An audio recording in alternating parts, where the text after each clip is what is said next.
వ్యాప్తంగా ఒక జంటగా ఏర్పడి ఇక్కడ ఉన్నటువంటి సింగరేణి గనులందరినీ కూడా ప్రైవేట్ పరం చేయడం ఈ సింగరేణి కార్మికులకు తీవ్రంగా కూడా ఇది కలిసివేసే విషయమే. ఈరోజు కేంద్ర ప్రభుత్వ ఒక మంత్రి గారు అనేటువంటి కిషన్ రెడ్డి గారు మనకు విషయం చెప్పారు. గత 9 సంవత్సరాల నుంచి కూడా ఇక్కడ ఉన్నటువంటి ఒక్క గని కూడా వేలం వేయకుండా కేసీఆర్ రోజు అడ్డుపడ్డారని చెప్పారు. కానీ ఈరోజు కాంగ్రెస్ ప్రభుత్వం ఏర్పడిన వెంటనే ఇక్కడ ఉన్నటువంటి ముఖ్యమంత్రి గారు కానివ్వండి, అటు బట్టి విక్రమార్క గారు కానివ్వండి, వేలం పాటలో పాల్గొనే విధంగా సింగరేణి తీసుకెళ్లడం అనేది చాలా వ్యతిరేకించదగిన విషయం.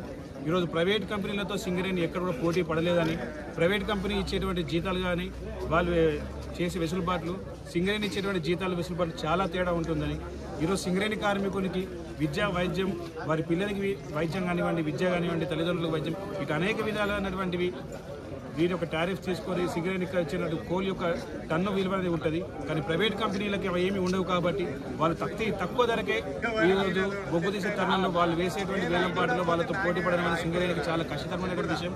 ఇట్లాంటి తరుణంలో దీన్ని వ్యతిరేకించాల్సింది పోయి ఈరోజు సింగరేణి సంస్థ వేలంపాటలో పాల్గొనడం అనేది చాలా వ్యతిరేకించదగిన విషయం.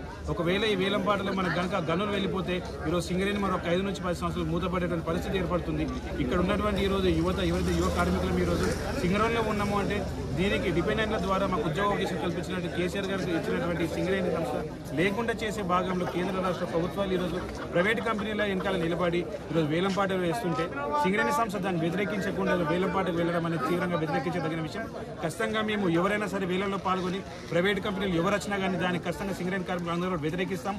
అవసరమైతే ఆ కంపెనీలు తెరవకుండా అక్కడికి వెళ్ళి మేము లొల్లి చేస్తాము. వచ్చిన కంపెనీలు ఖచ్చితంగా అడ్డుకుంటాము. మా యువ నాయకుడు కేటీఆర్ గారు మొన్న కూడా తెలియజేశారు. ఖచ్చితంగా ఏ ప్రైవేట్ కంపెనీ వచ్చినా దాన్ని అడ్డుకుంటాము, వాళ్ళని తరిమి కొడతామని చెప్పిండు. మా సింగరేణిని కాపాడుకునే విధంగా, మా సంస్థను కాపాడుకునే విధంగా మా యువ కార్మికులందరం కూడా మా నాయకుని వెంట నిలబడి ఖచ్చితంగా ప్రైవేట్ కంపెనీలు అందరూ కూడా తరిమి కొడతాము, ఇక్కడ నుంచి వెళ్ళగొడతామనే విషయం ప్రతి ప్రైవేట్ కంపెనీలో గుర్తుపెట్టుకోవాలి. ఈరోజు ఈ సింగరేణి కంపెనీలో ఉన్నటువంటి ఏ బొగ్గు బ్లాక్లో అయినా కూడా అది ఖచ్చితంగా సింగరేణి సంస్థకి కేటాయించాలని మేమందరం మా కార్మిక తరఫున డిమాండ్ చేస్తున్నాం. జై తెలంగాణ, జై సింగరేణి.